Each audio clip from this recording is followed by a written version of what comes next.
Thanks.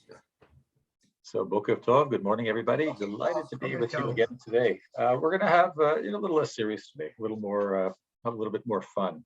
Not that we don't always have fun, but a different type of fun.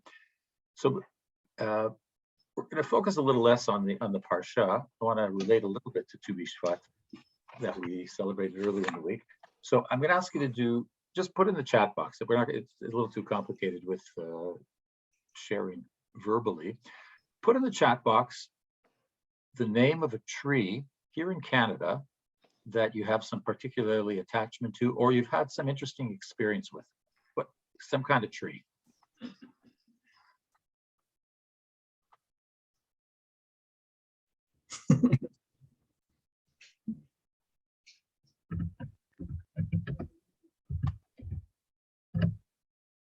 Oh, that's better, Barb. Okay.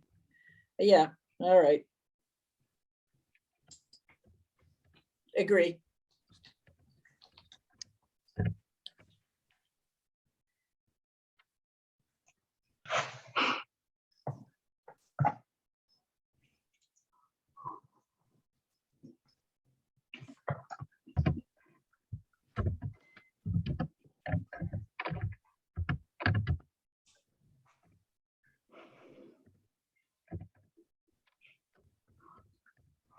Doesn't have to be necessarily a tree that's native to Canada. Anybody else? I just see. Oh, there we go. Okay.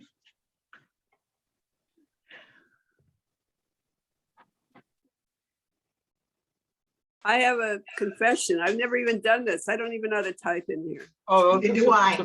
Okay, so no problem. So, Sue-Ann, you tell us which tree do you have some connection with here in Canada? Or I'm trying to think of the one in front of my house that I love. What's the name of that tree? Some Chinese, something. Chinese, I have a Chinese, Chinese maple. Okay. Oh, Chinese There it maple. is. Okay. Birch tree. Oh, I could have thought of that as well. That's right. And maple. Mine was maple. Maple. Me too. Okay, so just keep the story that you have in mind. We're not going to share that right now, but just keep in mind that some kind of story and association you have with that tree, hopefully a fond one. Now I'm going to ask you another question. All of you have been to Israel, right? Yes. Okay, so tell me, if you can recall, some kind of tree in Israel that you recall from an experience in Israel. It doesn't have to be a specific tree, but like a kind of tree.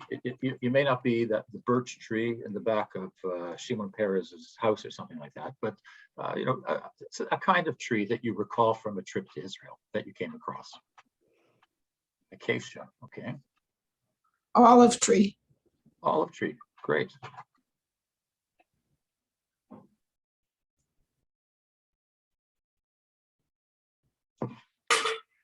Oh, I'm going to put another one in.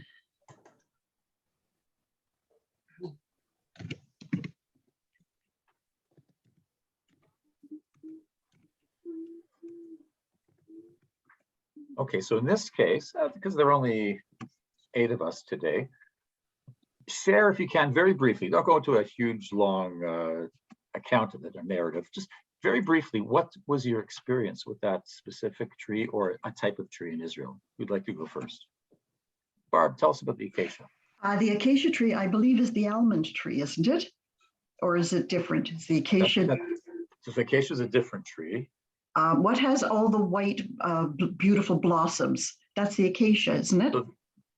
So the almond tree has the pinkish blossoms. Apple has the white blossoms. There are others. Okay, it was not an apple tree. I thought it was the almond tree. It was when we were in Israel when the trees were beginning to bloom, and we drove by rows and rows and rows of I thought it was the acacia trees in blossom, and it was absolutely spectacular because I was so caught off guard. I didn't know that there could be such floral beauty in Israel.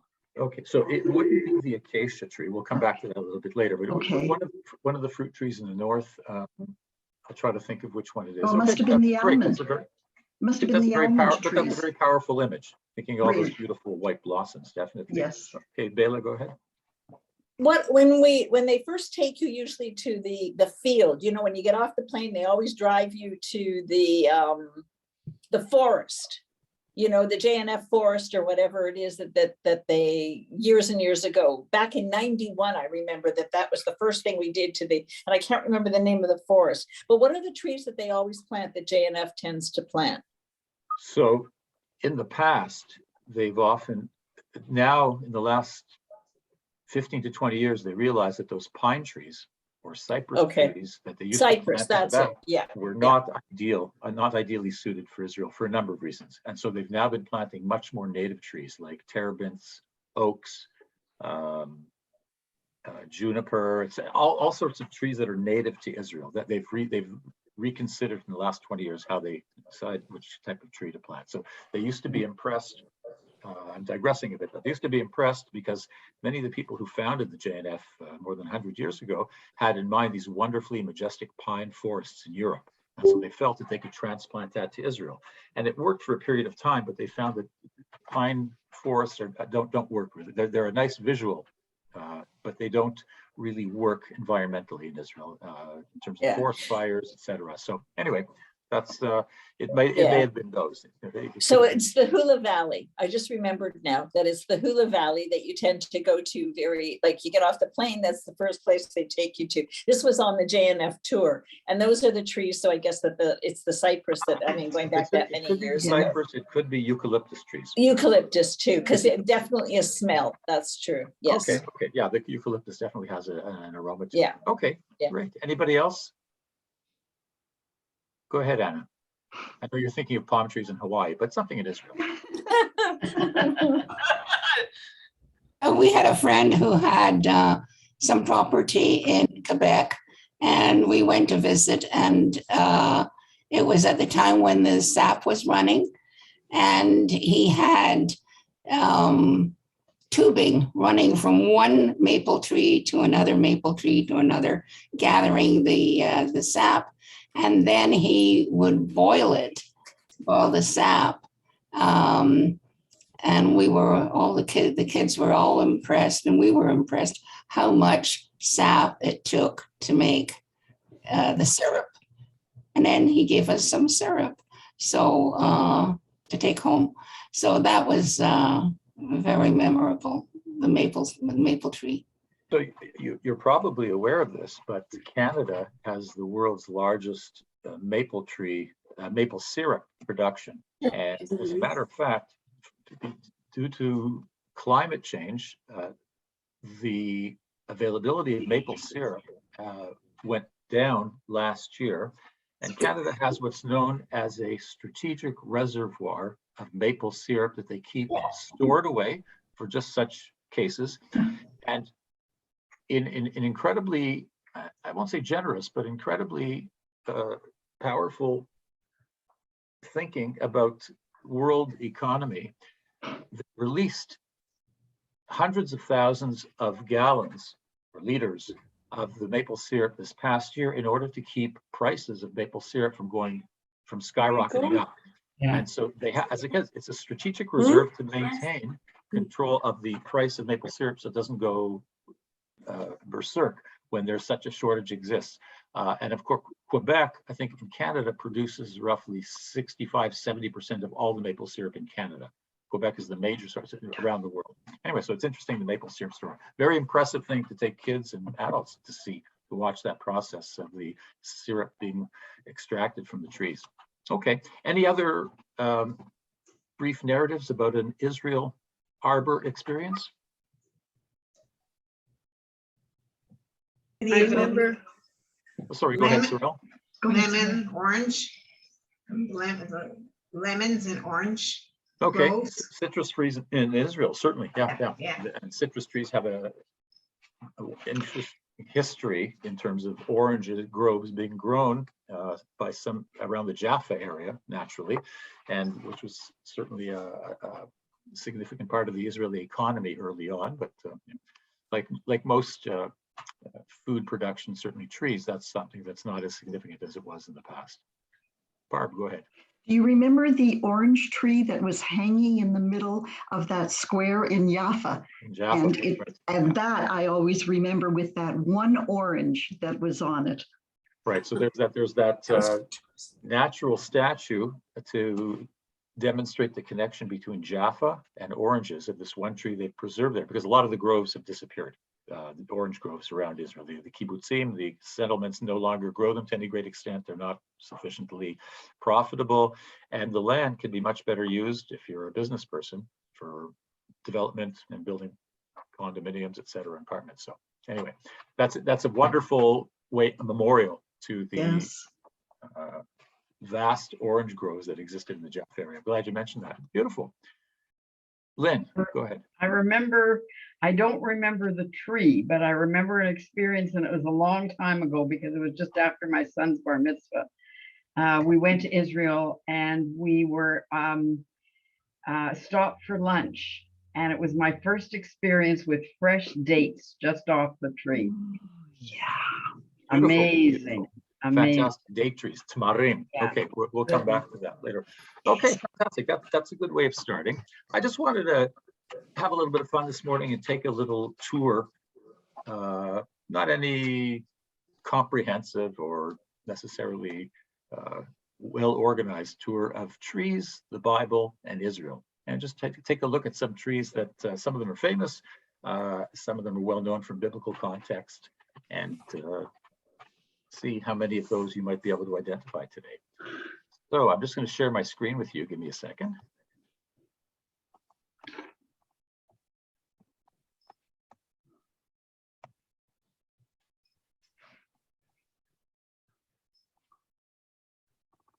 Okay.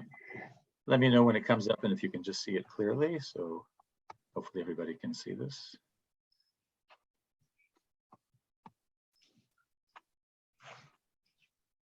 Okay, Mm-hmm. got it. Got it. Okay. Oh, beautiful.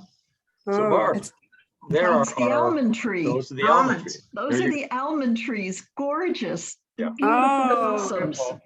So this is the Beautiful. time around Tu B'Shvat when almonds are blossoming all over the country. Oh, my Mostly in the north goodness. and the hills around Jerusalem. Fantastic sight, incredibly aromatic experience of the most pleasant nature. Anyone who's been there, Spectacular.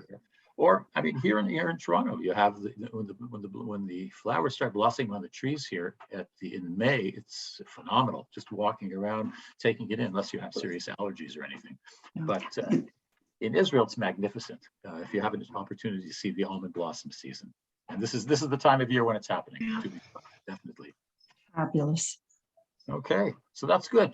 So I'm going to mark you as a group, not as individuals, not a competition. We'll just see how many you as a group can identify as we go through these. Okay.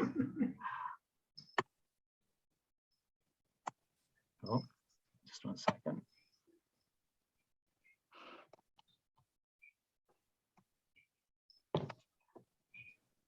Okay, what tree is that?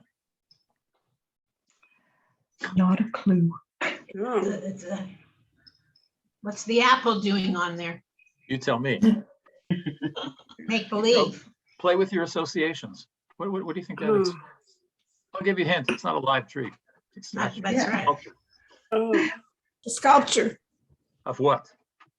Where do we read of the first tree?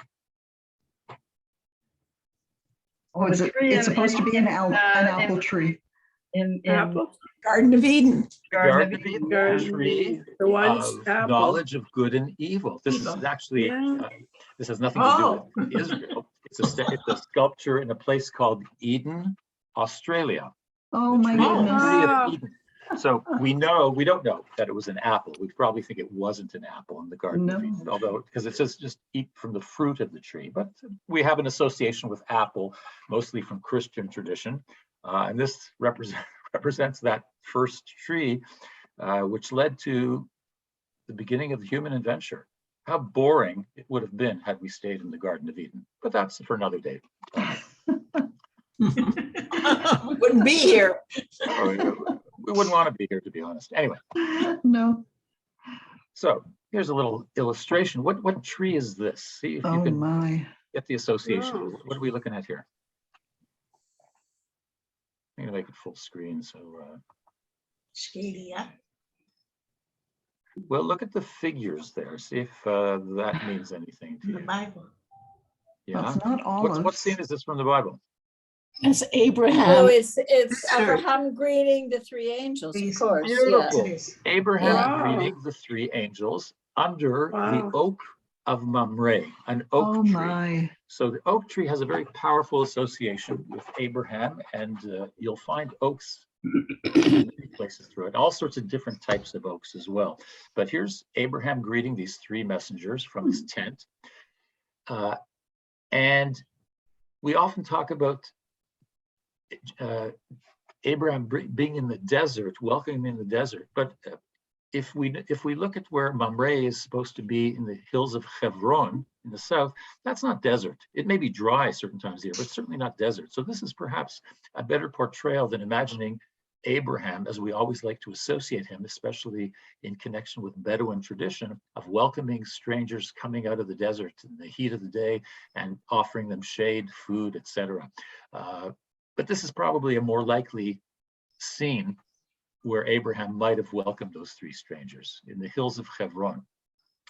And fascinatingly, it's inspired visitors in the past to have some kind of, I don't know if you've heard of Henry Baker Tristram, European explorer from the 19th century, who came to Israel and wrote wonderful descriptions of wildlife and plant life in Israel. Fantastic accounts to read what Israel might have looked like in the middle of the 19th century. And this is one of his sketches of the Oak of Hebron, what is often associated with a tree, a famous tree in Hebron that is associated with Abraham. So this is his rendition of that. This is from 1865. Michael? But that tree does exist in tradition. This is on a hill in Hebron. This is called the Oak of Abraham, the Oak of Mamre, as it looked in about 1895. This is a photograph from 1895. So you see the hills. The hills are fairly barren around there. If you were there today, of course, you'd find them fairly covered with Palestinian settlement and agriculture. You might catch a view of Kiryat Arba, the Jewish settlement in the midst of Hebron, but mostly, even today, that certainly area is mostly Palestinian. But of course, the hills back then were very barren. There were nowhere near the number of residents that exist in that area today. But this is that famous tree. I'll be honest, I lived in Israel for 17 and a half years, never got to the site, and I'm not sure why, but I know when I was there, it looked nothing like this. Here's a photograph from about 20 years later, now fenced around. This is from about 1905, 1906, before the First World War, called Abraham's Oak.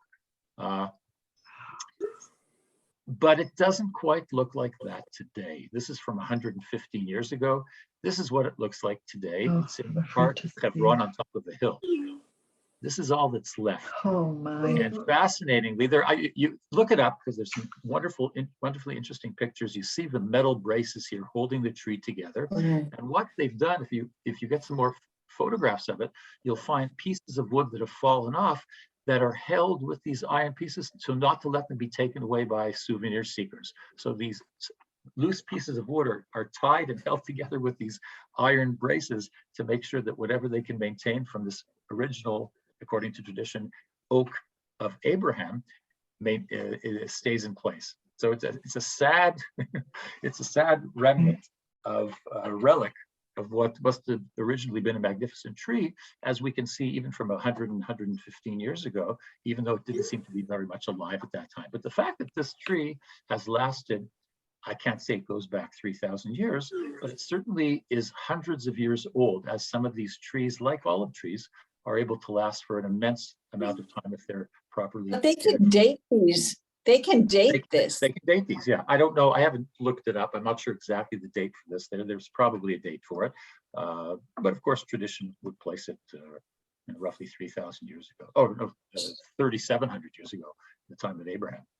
Barb, you wanted to ask something before, sorry. I'm finding it extremely symbolic that we know the oak tree is, I believe, one of the strongest, sturdiest, and hardiest trees around, and that would be symbolic of the beginning of leadership for us through Abraham being strong and stalwart and leading us. Yeah, and it's there are many areas of not just individually impressive oak trees in Israel, but vast groves and even forests, particularly in the north, of oak trees, nowhere near as immense as this. They're fairly small, stunted compared to the oak trees we're familiar with in Europe and in Canada. But this local Mediterranean type of oak is quite impressive, certainly when in large numbers. And it's a beautiful tree. It's incredibly green and adds a really impressive visual aesthetic to the scenery, particularly in the north. Any recollection other than the Oak of Abraham, where else there's an oak mentioned in the Bible? A somewhat less favorable outcome.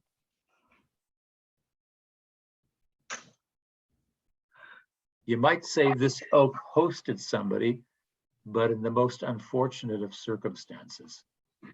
I guess that's not enough of a hint, right? Okay, tell me if this looks, what you understand from the next photograph or picture. Oh, someone was hung. Hung? It looks like that person Oh, jumping. is hanging from the looks like tree, he's but jumping. by what? By a noose or by something else? He's impaled. Oh, his hair. It's that right. It's Samson and no. The one where they shaved off his head. Is that Goliath? No, that you're thinking of Samson, but Samson, whatever we attribute to him, he was wise enough not to get his hair stuck in a tree. But somebody else.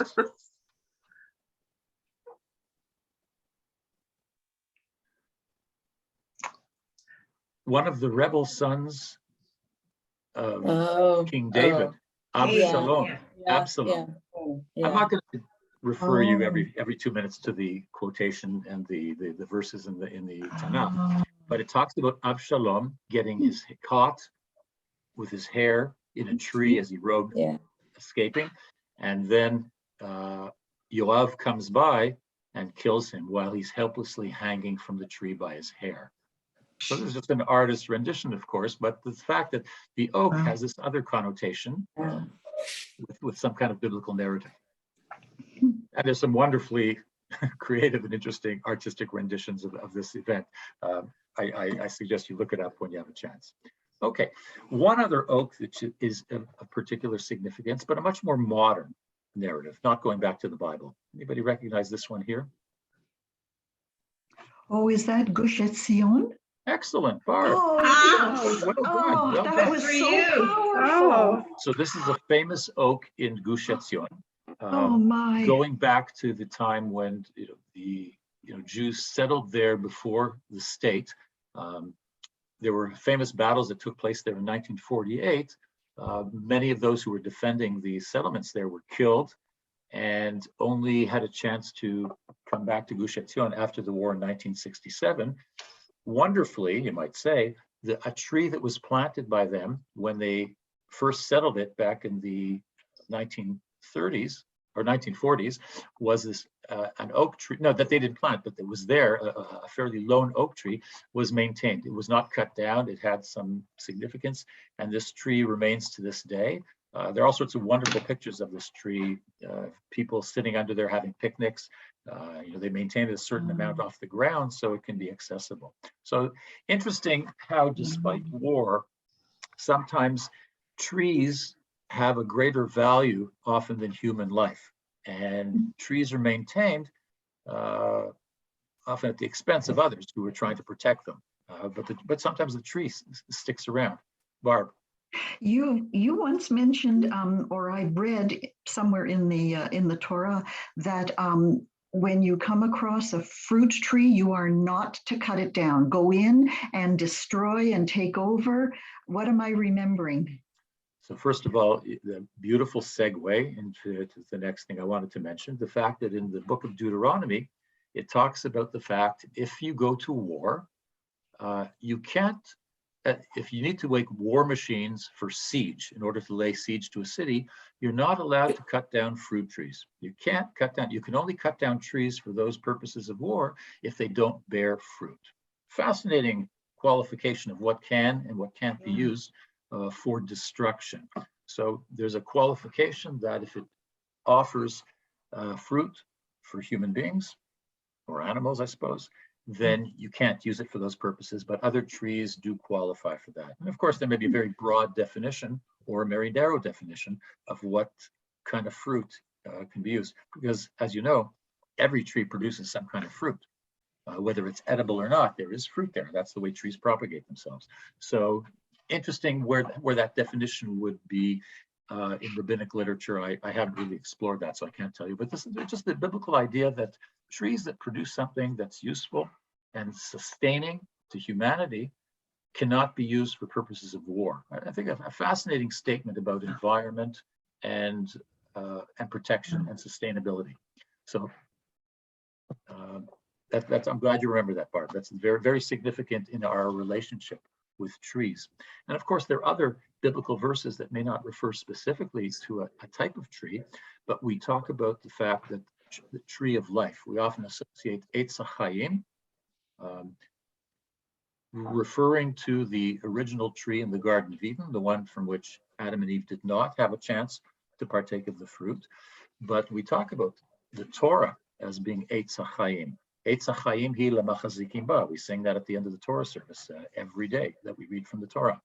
And of course, when we create a Sefer Torah, the handles that hold the scroll are called Atzei Chaim. And nicely, the Chumash we use is called Eitz Chaim. So the spindles on which the scroll is rolled in the Sefer Torah are called Atzei Chaim, trees of life, because of that connection with the fact that the Torah is considered a tree of life to humanity. Okay. On to some more specifics. Let's see, this is a little tougher. So far, I think, well, let's see what your marks are. Your 1, 2. So there's only one you haven't gotten so far. That's pretty good. All right, let's try this one. Any idea what kind of tree that is? Try to take a look at the shapes of the leaves, although you don't really have a close-up of that. That's often a giveaway.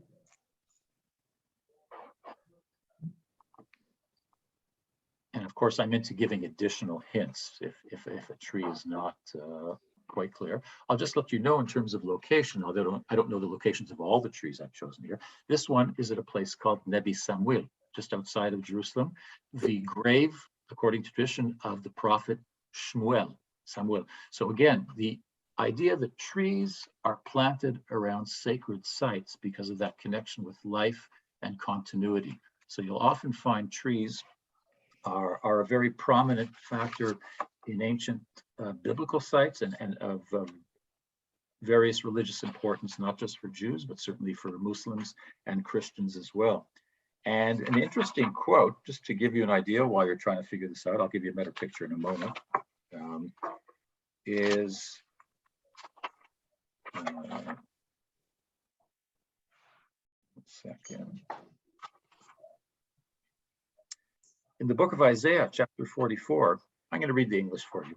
It says, talking about trees, then it becomes something for a man to burn. So he takes one of them and warms himself. He also makes a fire to bake bread. He also makes a god and worships it. He makes it a graven image and falls down before it.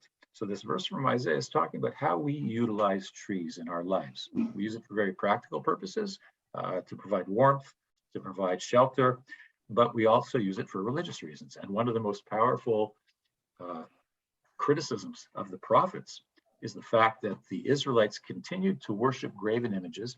And those graven images weren't always this stone statue that we imagine. Many times it were wood statues. We often associate a goddess called Asherah with trees that were worshipped. Gods dwelled in the trees. This is from Roman and Greek mythology, and other ancient civilizations had that same belief as well. But Israelites continued to worship trees, especially huge, majestic trees that stood out in the scenery that were given some kind of magical religious element. So we often see trees that are of use planted around specific sites where very prominent figures in historical or religious background or narratives are buried, such as the prophet Samuel. But this is, of course, a site maintained by Muslims, because in the Quran, many of the prophets mentioned in the Bible are also significant and holy to the Muslim tradition. Okay, so let's see if this hint will help you. Figs. Figs. So that's a fig tree. Anyone know how we say fig in Hebrew? By the way, oak is alon. The word for oak is alon. Anyone know the word for fig?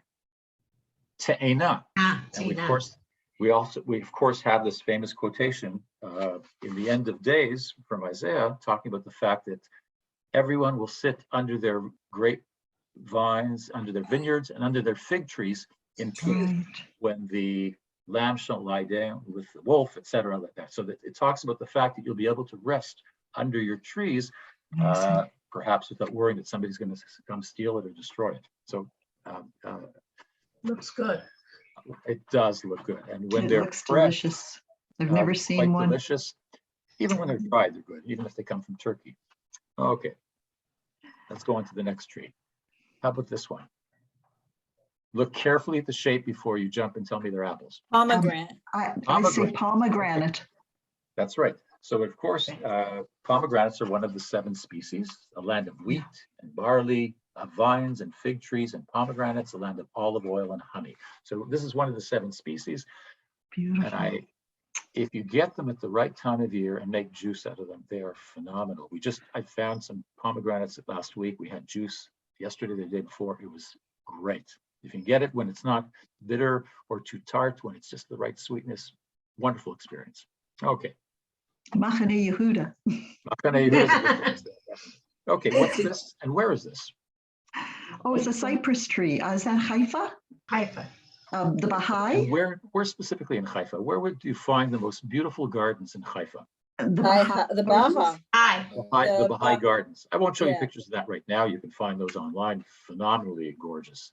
And these are cypress trees, often translated as brosh. There's a bit of a discussion or debate about if that's the exact tree, but in any case, these are certainly trees that are mentioned in connection with building of the temple and of the sanctuary in the desert. Cypress brought from different places, from Lebanon. So that has a very powerful connection in the Bible. Okay, you're doing really well. I'm impressed. Okay, how about these ones? These are a little tougher. Oh. I'll give you a hint. Barb mentioned them before. Oh, acacia? Not yet. Not yet. But hang in there. One of these times that's going to be the right answer. No, it's not date. No, it's not a date tree. What's the other tree you mentioned in the Galilee Bela mentioned it, sorry. Bela, yeah. When they take you to the Hula Valley? In the Hula Valley. Right. Yeah. Eucalyptus trees. Fascinatingly, eucalyptus trees can grow in the desert. These are in the Negev. Yeah. But not only can they grow in the desert, because they, as we know from the famous mythology about draining the swamps in the north, they used eucalyptus trees to soak up the water in the swampy area. So this is a place people camp near the Jordan River. And one of the areas where there are many, many eucalyptus trees. And even those, of course, are mentioned in the Bible. I don't recall the specific connection with it now, but they're also a tree that's mentioned there. Okay, one last interesting story about eucalyptus trees. Any idea where this is? These are eucalyptus trees. Any idea where this is? Take a look at the buildings behind. Is that out south of the Golan? Not south of the Golan. I mean, in the Golan. These eucalyptus trees are in the Golan Heights. What are those structures behind the trees? Are those the bunkies we stayed in? Oh, if you'd stayed in those, you mean when we went on our trip? No, weren't they the Syrian bunkers? I would have been fired. Were they the Syrian bunkers that were shelling onto Excellent. Israel? Excellent. So those are Syrian bunkers on the Golan Heights. And there's a fascinating narrative about the fact that who was the famous spy that spied for Israel and Syria? Eli Cohen. So before the war, there was this, they're trying to determine whether it's quite true, where Eli Cohen suggested to them, to the Syrians, that they plant eucalyptus trees where they had their fortifications in order to provide shade, because in the Golan, There were oak trees, but the types of oak trees that grow there are not the kind that grow high enough to provide shade for buildings. So they planted these tall eucalyptus trees in order to provide shade. And according to the narrative, this is the way that Israel in 1967 was so easily able to identify Syrian fortifications and destroy them, thus saving countless lives in trying to attack these places by foot. Although, of course, there are plenty of soldiers who lost their lives in trying to capture the Golan Heights in 67, not to mention what happened in 73, but that's another story. So again, an interesting political military connection with eucalyptus trees in modern history. How about these? These are probably not so familiar, but these are among the most, in my opinion, one of the most fascinating trees in Israel and anywhere. Any idea what these are? You find them often in promenades. As a matter of fact, I didn't get a picture. I meant to. I forgot. Where I lived, where my family and I lived in Tel Aviv, trees. in Nordo, there were a number of these in the promenade in the center, and just fantastic, fascinating trees to walk by. So these are a type of sycamore tree, but they're called Ficus. That's the generic name for them, Ficus trees.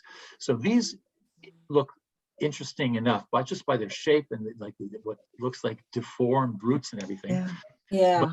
But they have this fascinating element about what they call air roots. The roots are not all underground. Sometimes the roots extend above ground and actually hang from the tree. So take a look at this picture. These are roots. They're cousins. Those are not branches. Those are roots of the tree. This is an interesting phenomenon of this particular type of ficus tree, sycamore tree. Michael, are they cousins to the banyan? That's right. Yes, I was thinking in Hawaii. Yeah. It's from the same family. And so these wrapping around the tree are not branches. Those are roots. And as a matter of fact, sometimes those roots, when they're out of the ground, they can attack and strangle or suffocate other trees in the neighborhood. They can be very aggressive, these trees. So, but this, of course, you can identify its location by the Bauhaus architecture right behind here. This is, of course, in the center of Tel Aviv. And Tel Aviv has many beautiful ficus trees. And just going back to Jaffa for a second, there was this phenomenal ficus tree, this one here, not as elaborate in terms of the root, but a beautiful tree in Jaffa that efforts were made to save it. And so you can see it's by this house here, and it's a heritage tree, so you're not the owners here are not allowed to do anything with it, and it's protected by the city of Tel Aviv Yafo. How do you spell the name? The ficus, F-I-C-U-S. Ficus. Yeah, there are a number of different species, of course. Yes. The ones I'm showing you are not all the exact same species, but they have these interesting characteristics that are quite beautiful. Okay. This is what is called a juniper tree, just a gorgeous tree. This is in the Galilee as well. Some of these magnificent trees, huge, thick trunks. We're not quite sure exactly what the juniper tree is in the Bible, what the Hebrew name for it is, but this is a very impressive tree with its umbrella-like shape. Often associated with something called a broom tree, but we're not sure if that's exactly the right tree. In any case, this is something that you see occasionally in the Galilee and actually in Lebanon as well. These trees are quite impressive. Okay, let's go to another. Foliage is so dense. Yeah. No, those trees are beautiful. incredible. So here's a tree that you're probably not familiar with. It's called in Hebrew Klil HaChoresh, and its main association, although they're not 100% sure, is in English, this is called a Judas tree. Why a Judas tree? Because according to tradition, although it doesn't really specify, when Judas betrayed Jesus for the 30 pieces of silver, he felt remorse and regret. And according to one tradition in the New Testament, talks about him hanging himself from a tree. And these trees are found in quite a few locations in Israel, particularly in the north, but also around Jerusalem. And it's believed that he hanged himself from one of these trees called Klil HaChoresh. So it has that association. It's called in English a Judas tree, interestingly. Okay, I didn't ask you that because that's a really tough one. Okay, how about this one here? Any idea what tree that is? I'll tell you this tree is not in Israel, this specific species. There are some less impressive species that exist in Israel, but not this one. Is it of the pine family? It is a coniferous tree, but not pine. Not pine. Oh, Matter of fact, coniferous. these trees were brought from Lebanon by King Solomon to build the temple. Bruce. Cedars of Lebanon. Oh my. Okay. So Erez in Hebrew. And as a matter of fact, fascinating story. From last week, if you recall, after the Song of the Sea, it talks about the people complaining that they don't have water.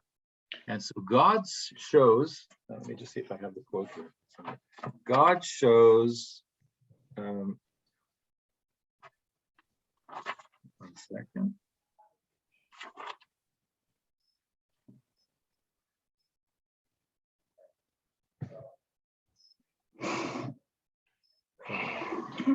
They came to Marah, a place called Marah, bitter, but they could not drink the water of Marah because it was bitter. That is why it was named Marah. And the people grumbled against Moses, saying, "What shall we drink?" So he cried out to the Lord, and the Lord showed him a piece of wood. He threw it into the water, and the water became sweet. So it says nothing about what that piece of wood was. And of course, in the desert, there aren't a whole lot of possibilities of what kind of wood it would be. So our commentators say that it was probably a wood that is bitter, because what's the miracle? Throwing something bitter into bitter water and the water becoming sweet. There's another tradition that says, but that's a very minority opinion, that it was something from a cedar tree that was thrown in, because cedar does have a sweet smell, aroma, and apparently something that can actually make it sweet. But that's not a big miracle. That's a very practical solution. And it's highly unlikely that the Israelites would have had access to wood from a cedar tree in the middle of the desert. But interpretations are wonderful things to play around with. So these are cedars of Lebanon. They don't grow to this extent in Israel, nowhere near as impressive. But there are some cedars in Israel, much more modest type, but the ones in Lebanon are quite phenomenally beautiful. So these two are from Lebanon, and they grow high in the mountains. Barb. What do they use for Sukkot? What do they use? Cedar boughs for the ceiling, or anything? In the desert, when they made Sukkot in the desert. I don't know. In our sukkahs. In our sukkahs today, I don't know. Yeah. I think people use different things. I'm not sure. We used to go up north of Steeles when I was a kid, because there was no building up north of Steeles, and walk into somebody's forest. I'm sure it was private property. Cut off some branches of whatever they may have been, maple trees and whatever, and bring it back for a schach. So today, a lot of people use bamboo because they. So it doesn't matter. Like no, it just has Okay. the requirement is not of what it's made, other than it be natural and that it cover appropriately without being able to see too much light through. Those are the requirements. It doesn't have to be anything specific. Okay, let's move on. There we go. Dates. Anna, I know you have to go, so I wanted to make sure we got to the dekalim, the general term for palm trees. Tamar? Tamar, but this is a specific palm tree called tamarim, date trees. Groves of these are not so natural, but cultivated in Israel all the way from north of the Dead Sea, all the way down to the area around Eilat. A good friend of mine, with whom I played hockey on the Israeli national hockey team, who, not Jewish, from Wawa, Ontario, moved to En-Gedi back in the 1960s. To make a long story short, his job on the kibbutz, En-Gedi, where he lived, where he met his wife, was to work in a date plucker, these high lifters that went up to the top of the trees and to pick the date from those trees. So here are a few pictures of some of those wonderful date trees. Yeah, if you drive down through the Arava, south of Jerusalem down to Eilat, you'll find these in the various settlements along the way.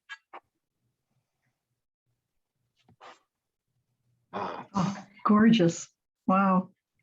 Okay, so Barb, this question's for you. Uh-oh. What kind of tree is that, Barb? Is that the one that I misnamed? I think that's an acacia tree. That is an acacia tree. Acacia trees are found in a lot of different places, mostly in very dry climates, usually in the desert and usually in the wadis, in the dry riverbeds, because whenever water flows through there, water gathers eventually underground, and the acacia is able to draw on that over a period of time until the water is no longer there. So the acacia is incredibly effective in living off a very limited amount of water, but you're not going to find them high in the mountains. They're going to be in the bottom of the riverbeds where water will flow, hopefully a few times a year, sometimes not for a few years, but they're able to survive for years without any water. Here's just some other pictures. And of course, acacia, it is in Hebrew, is shita, atzei shitim, from which the tabernacle in the desert was made. And so that makes a lot of sense. That makes a lot of sense because acacias were, I don't know about in abundance, but they were there, they were available. And so it's quite logical that the wood used to build the portable sanctuary, the Mishkan, in the desert was made from acacia wood. And that's described in a number of places. In Shemot, we'll be reading that a little bit later in just a couple of weeks, Parashah Truma and Tetzaveh, and of course at the end of the Parsha as well. So they're beautiful trees, just gorgeous. Wow. Sometimes you come across lone trees in the middle of the desert in the bottom of a river valley, and it's just gorgeous the way they stand out. And I remember going on trips, hiking trips with people in Israel, often with schools. You know, we'd be walking in the middle and we'd come up under this tree. We'd just take a break, sit under that tree in the heat of the day for an hour or so, make some coffee, tell some tales, fall asleep, and then continue on our way. Here's one other one. So you can see where it's located. It's located always in the bottom of the lowest part of the riverbed. So it has access to the greatest amount of water possible. Okay, now we'll move back a little bit north. This, of course, is, I imagine, familiar to you. What tree is that? This is a very ancient one in the Garden of Gethsemane, in just below the walls on the east side of the old city, on the Mount of Olives. Olive tree. Olives. Really?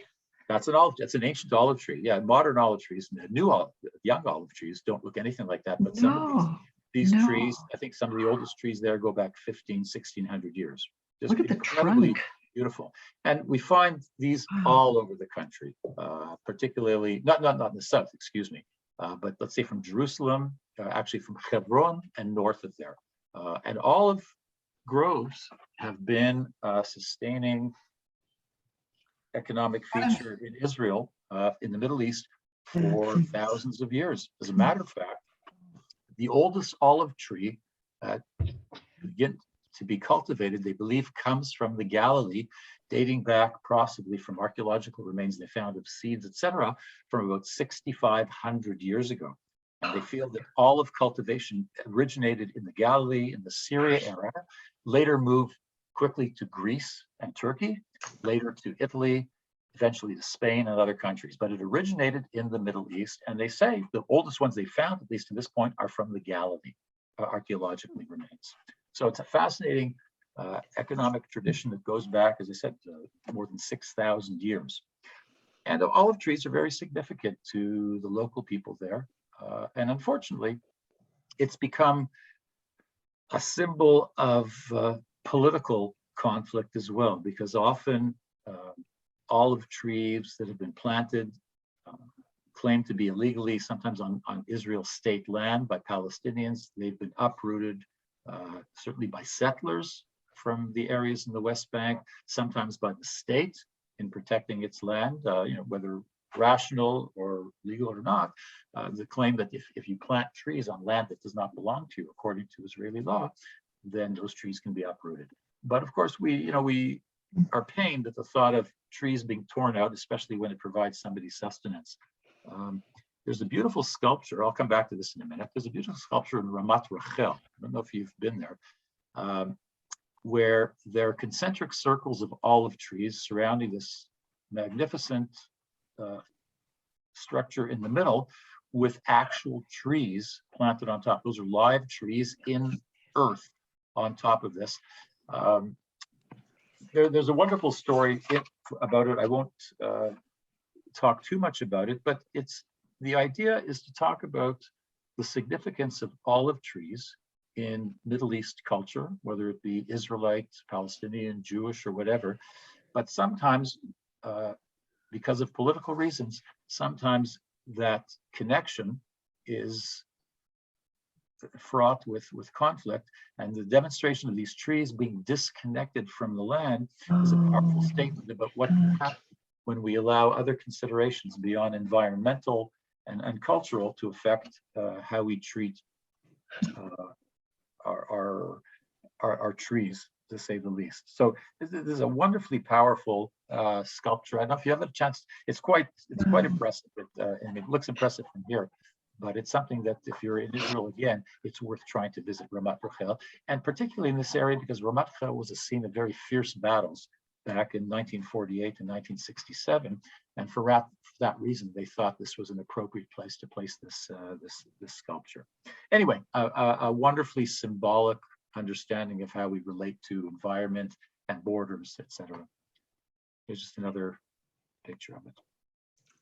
And the last thing I want to share with you, just a couple of pictures. I had an interesting experience. Last week, I put something on my Facebook that dealt with how we relate to trees in understanding Tu B'Shvat. It was the clergy message that I put in the Shabbat Shalom last week as well.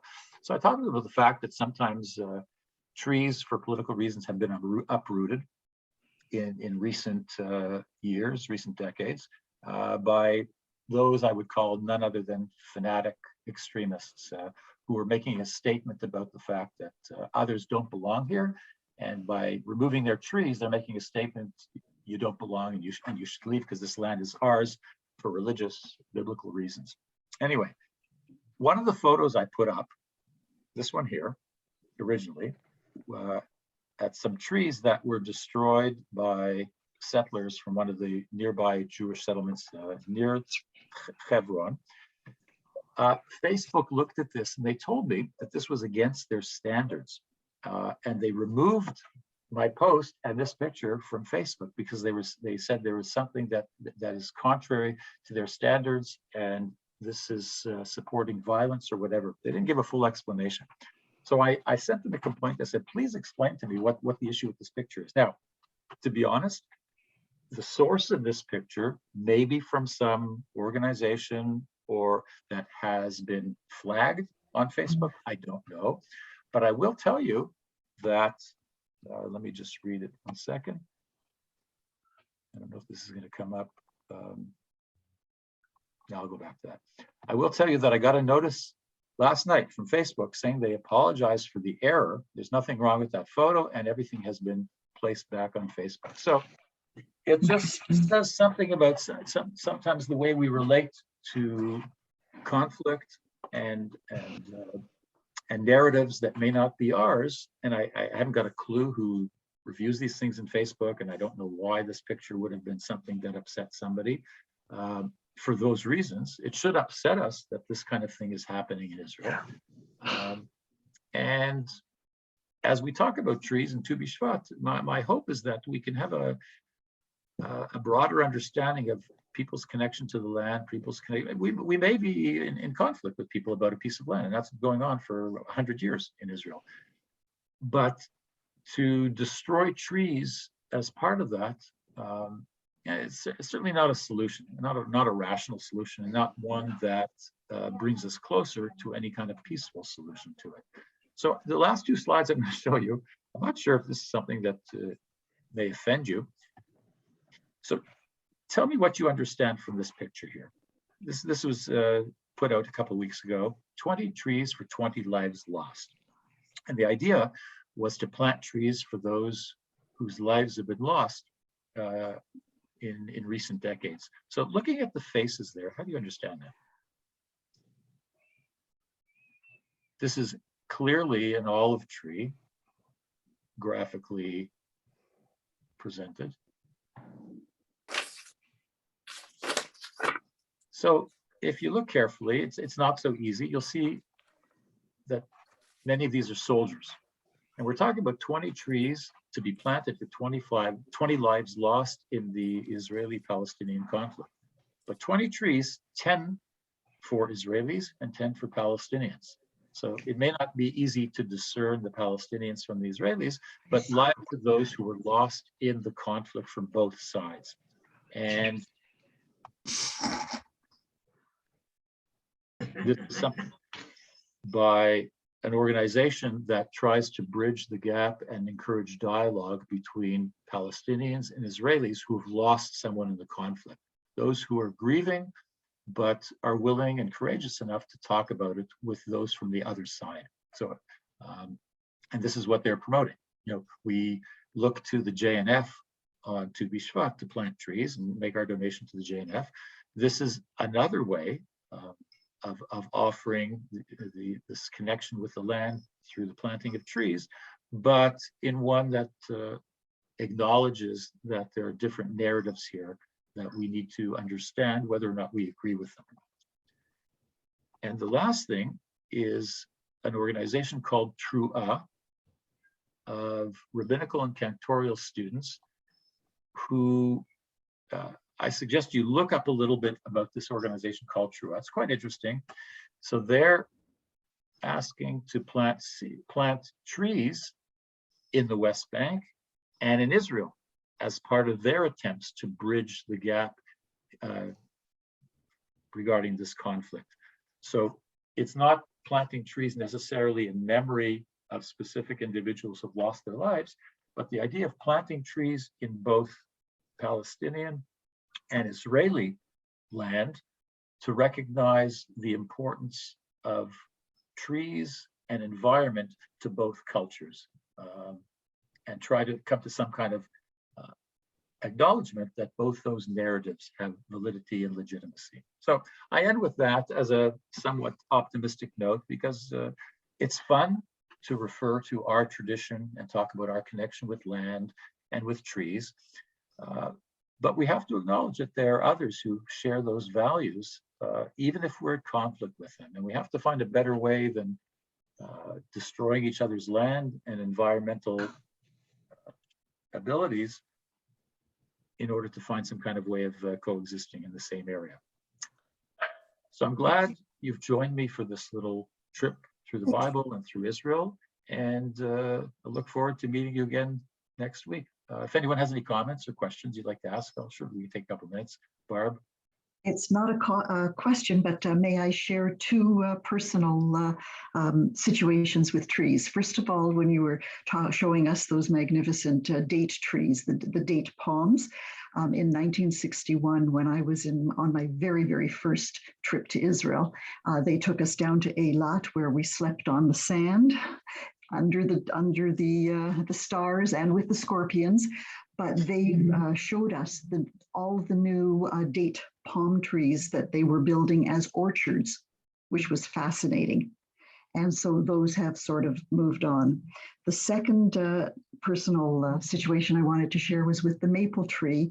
When I think of from generation to generation, my parents lived on north of Steeles off Bayview, and they had a magnificent maple tree. And we always used to play with the maple tree with the noses. You would take the little buds and open them and stick them on your nose. Anyway, when we bought our very, very first home around Don Mills and Steeles, I took a nose and I planted it in our backyard, and it grew, and Tamara and David were able to see the development and the tree, and it grew into a magnificent maple tree. I don't know if it ever produced sap because I never did that, but it was just beautiful. Then we moved to Bathurst and Steeles area, and I took a nose from that tree and I planted it in the back of our second home, and it also grew. So from generation to generation, my parents, me, Tamara and David, it's interesting how trees are really part of our lives in many different ways. Beautiful, beautiful. Is Tamara named in any connection with that 1961 trip? Pardon me? Is your daughter named with any She's named Connection to Tamara your is for the, fresh- because Tamara was the royal date palm tree, and it's strong and sturdy and upright. And I prayed for all of that for her when she was born, for a girl, because back then I don't have to share what what was going on between sons and daughters and boys and girls. But I thought that that would hopefully turn out to be an appropriate name for her, and I'm pleased we chose that. From what I know of Tamara, it's a good choice. Okay. Anyone else have any question or comment? Thank you, Michael. Thank you so much. Thank Fabulous. you. Thank Have a you. wonderful Michael. day. Thank you, Michael. Great as usual. Thank you. Yes, Thank Thank you. Bye. thank you. Bye, Everybody stay well. everybody.